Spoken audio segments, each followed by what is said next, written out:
Bartholomew Town is brought to you in part by the University of Rhode Island Online, Navigant Credit Union, the Audubon Society of Rhode Island, Newport Film, and Half Street Group. Bartholomew Town. So today we're talking about something that it's a bit of a percolating story on the ground in Providence, especially in my neighborhood, Elmwood. After really, I started to notice a bunch of trees were cleared from an on-ramp area at routes 1 and 10, and then it became a little bit of a story because somebody on Reddit started to comment and do a little bit of their own independent investigative work.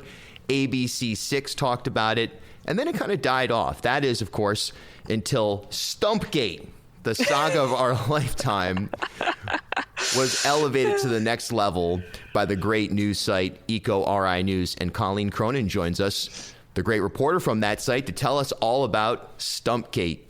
Hi, Colleen. Thanks, Phil. Thanks so much for having me. I'm excited to talk about it, happy to talk about it.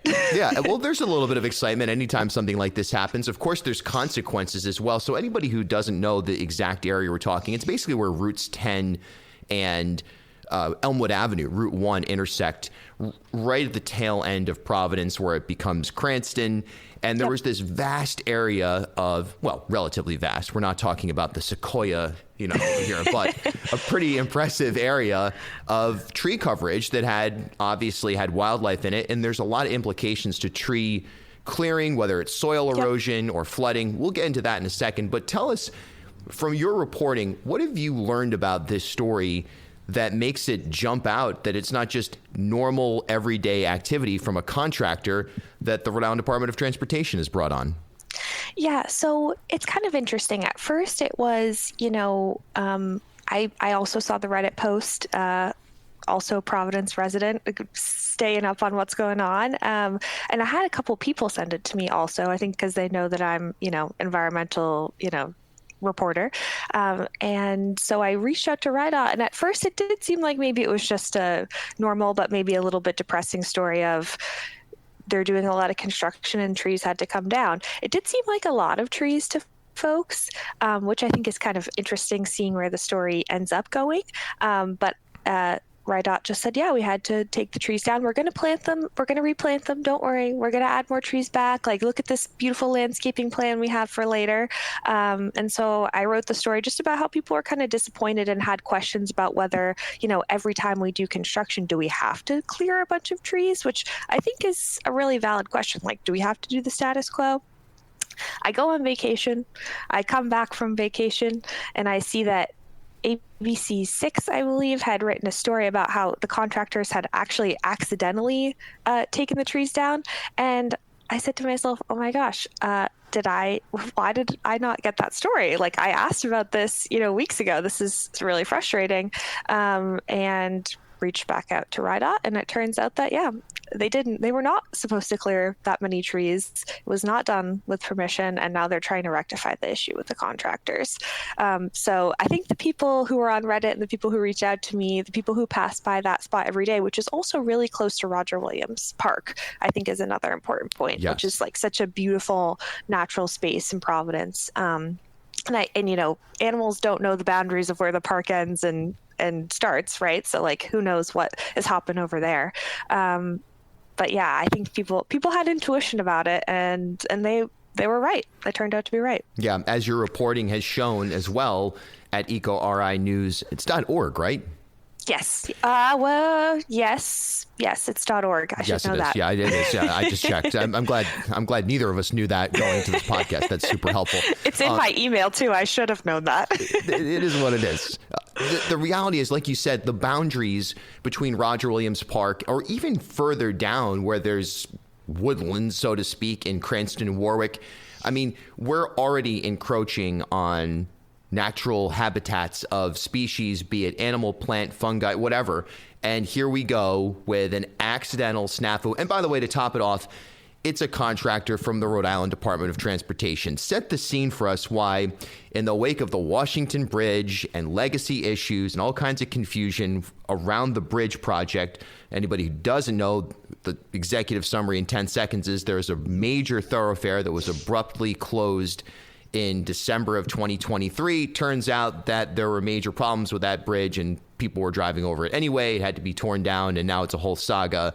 The state's suing contractors. The contractors are, well, we'll just leave it at that. We don't know exactly what's going to happen, but it's a mess, that's for sure. Tell us why this being a RIDOT originating problem is so crucial to the story. Yeah, I mean, I think that as a reporter right now, I think, because of what's going on with the bridge, you want to just check in with RIDOT more than you maybe usually would. I think that the debacle there, whether we'll find out whose fault it really is in the end, a part of our job is to kind of keep them accountable. And so I think at first that can make you feel like you're being a little bit silly when you're asking, RIDOT, oh, why'd you cut down all these trees? And it turns out, it wasn't silly, and it might be a bit of a smaller story for sure than, the Washington Bridge. But I think it points to a pattern of behavior that, around our highways that is irresponsible. And I mean, it's not the first time either. The RIDOT has a consent decree already agreement with the EPA over their stormwater, infrastructure as well. And frankly, that stormwater projects they now do have done a tremendous job in improving water quality in Rhode Island, but they had to get there because they were doing things not the proper way at first. So, it's a pattern. And I think that, you can feel sometimes like you're ganging up on RIDOT a little bit, but in this case, I think it was good that I asked, and I think it was good that I followed up, and I think it's great that people stump investigators were on Reddit and checking in on that as well. You've got a legion of stumpies out there now that are all over this.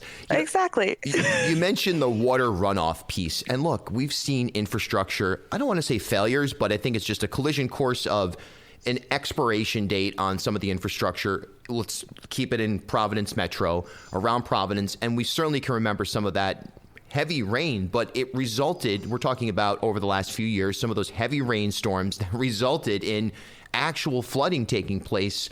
Never mind when rivers like the Patuxent crest and start to overflow.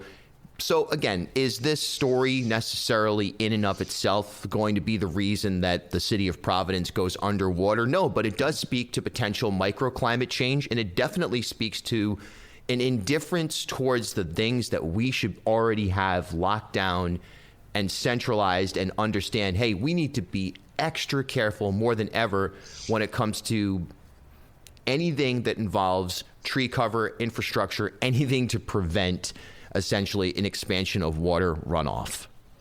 I think that this project's interesting too, because it's the work that they're doing there at that intersection is work primarily to either remove or repair bridges that go over I-95. But the secondary part of it is that they're trying to improve stormwater issues there, because it is a serious flooding issue. I mean, I almost nowadays, instead of being nervous about driving when there's snow, because there isn't snow that much anymore, but I get nervous when there's a lot of water, a lot of rain that we're going to get in Providence. I don't love to travel across the city, and I really don't love to go on I-95 because it's flooded multiple times now. That's super dangerous, and also just who wants to get stuck on I-95 for hours? So, part of the project is to do that. And, they said that RIDOT told me that the cutting of the trees isn't going to be an issue, but I think all of us have seen, even in our yards, or when you cut vegetation down, even in a flower bed, like you notice that water doesn't seep into the ground in the same way there. So we'll see what happens. Time will tell. The next time we get a big spring rain, I wonder if there'll be people out there snapping pictures of what it looks like.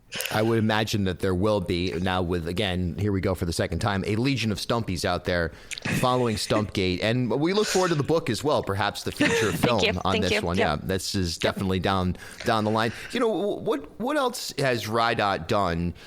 Because look, if it weren't for citizen concern and it weren't for journalists like yourself, we might not even think about this. We might just drive by and say, oh, wow, look, they took all those trees down. Hopefully there's no rare owls in there that now don't have a home, but maybe they'll be all right anyway. You wouldn't necessarily stop and pause and say, hey, what's going on here? And there's so much construction happening around the state at any given time.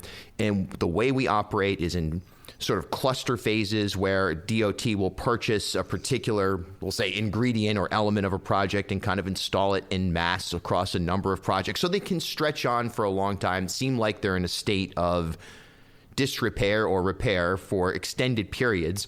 So people might just drive by and go, whatever. Are you looking into, and of course don't tip your hat to stories, but do you think that it stops here with this one on-ramp that these contractors basically destroyed an entire ecosystem? I think that I always welcome tips. So if anyone sees anything out there, I can only be over so much of the state at once. Although, there are days where I feel like I drive into Connecticut accidentally because I'm all throughout Rhode Island, but always welcome tips. But I think we're all watching what's going on with the Washington Bridge, the demolition and the work there. And there have been issues with debris falling into the water. I've read the environmental reports there, so they are sending them in. RIDOT is on a weekly basis now sending those reports into CRMC, which oversees part of the project. There's like 1 million government agencies in the state and in the federal government who are monitoring this project, which begs the question too. It's like, there's so many government agencies following this, and then little EcoRI has to be following it too. But we do, you have to keep everybody accountable. It's you just got to keep watching, I think is my answer. So I'm watching what's happening with the Washington Bridge. I think every reporter in the state is, and I think that that's a great thing. And we're a small but mighty press corps, I think, here in Rhode Island. So I feel really grateful to be a part of the whole group, contributing my little part. Well, I would agree with that, and I think that is one thing that keeps an organization like RIDOT in check to some extent, is that there's a working press, and look, there's entertainment media that doesn't necessarily pry as hard on certain things, for sure. That it's more of, it's, I don't want to say a friendship level relationship, but that definitely is there. It's anybody's paying attention to Rhode Island media knows that there's in the entertainment space, there's obviously less probing going on, but on the actual journalism reporting level, there's a great deal of work that's going into keeping RIDOT in check. One might argue more so than the government itself, at least as far as what we know, with a couple of miscellaneous oversight hearings by the joint oversight hearings by the Senate and House on the Washington Bridge. And you wonder, would something like Stumpgate ever make its way to an oversight type of level inside government? Hard to imagine that this would happen one day. But maybe it should, especially if there is this indifference to the biological and climate-oriented decision-making or sort of rogue decision-making around infrastructure projects ultimately under the watch of the Rhode Island Department of Transportation. Yeah, I feel like it at least adds to the body of evidence about things, and there's a record of it. And, maybe you're right. Maybe there won't be an oversight hearing about Stumpgate, but maybe if there was ever more clearing in the future that the state does that it shouldn't, at least there's a record here that they've done it before.